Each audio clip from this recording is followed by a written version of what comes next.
This is me throwing a football from a front-facing view. We're going to start off in our first phase, the ready position. Important here that our toes are in line. My knee is slightly bent. The ball is kept close to my chest. It's important that's kept all the way through to create a shorter release time, as the average play only lasts about 6 seconds.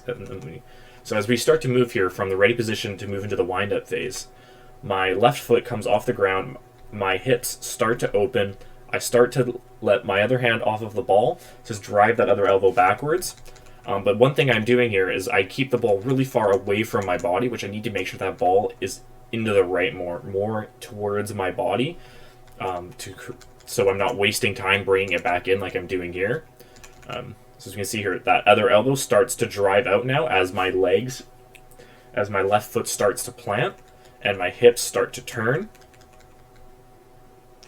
And then that's the wind-up phase. We start the fourth generation phase here as my body begins to move forward with my hips turning, my elbow leading my wrist. And then we can see here just that extra little turn here, the obliques in that hip area. And we return into the release phase to let go of the ball to deliver the ball down the field to our receiver. We can see here as you release the ball, you want to make sure your fingers roll off of it from your pinky, from your ring to your middle to your index finger, to create that nice tight spiral. So you can see here just that do a really good job here showing how those last few fingers are just rolls off the ball. And then we move into our final phase, the follow-through phase. As you see here, I highlight my wrist being flicked to emphasize that I wanted that spiral to flick, really emphasize on that flicking of the wrist. And I keep my arm across my body because don't try and force it and hurt myself. And then you can see here my back leg here is catching my forward momentum. So I have a nice sturdy platform to be on, and so when I get tackled, I don't hurt myself. So we can go through the 5 phases here, from the ready position to the wind-up phase. Then we start the fourth generation into the release, into that follow-through. Just watch it again, one smooth motion.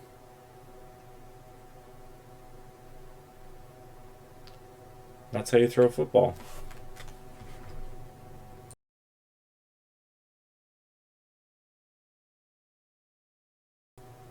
So this is me throwing a football from a side view.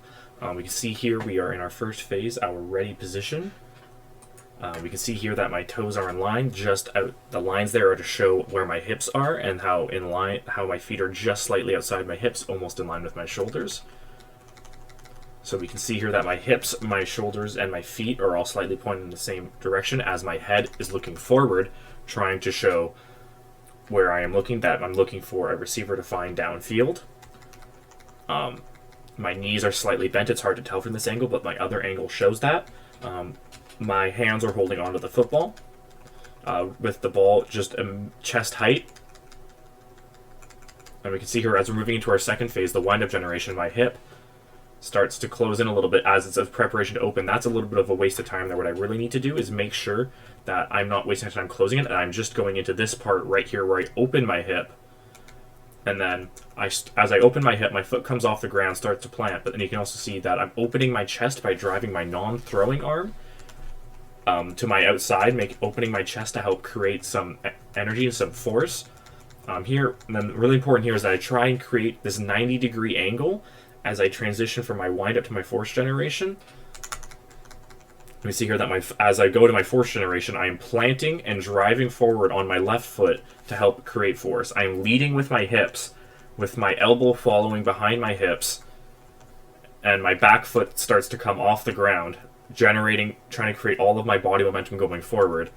So you can see here with my elbow, my throwing elbow, driving forward with my wrist following, and then it's kind of hard to see here with an overlap of the other ones, but you can see that my back arm there is driving backwards, or my non-throwing arm is driving backwards to help create that extra force. And then as we go from the fourth generation phase to our release phase, we can see here that it's really important that I roll the ball off my fingers. You have a good angle here of how they just kind of all come off. All come off from pinky, ring, middle to index finger, and throw here. And then my follow through, my wrist is still flicked. My arm comes across my body. But one key thing here is I need to drive my back foot forward to create a flat platform so I have balance. And so if I were to get tackled, I would not hurt myself and not easily fall down. So we can watch this all in one smooth motion here from the ready position. Start to go to the wind up. My hip needs to be out more, but we drive here with the foot, the elbows, and we go into wind up to force generation to release and then follow through. That's how you throw football from a side view.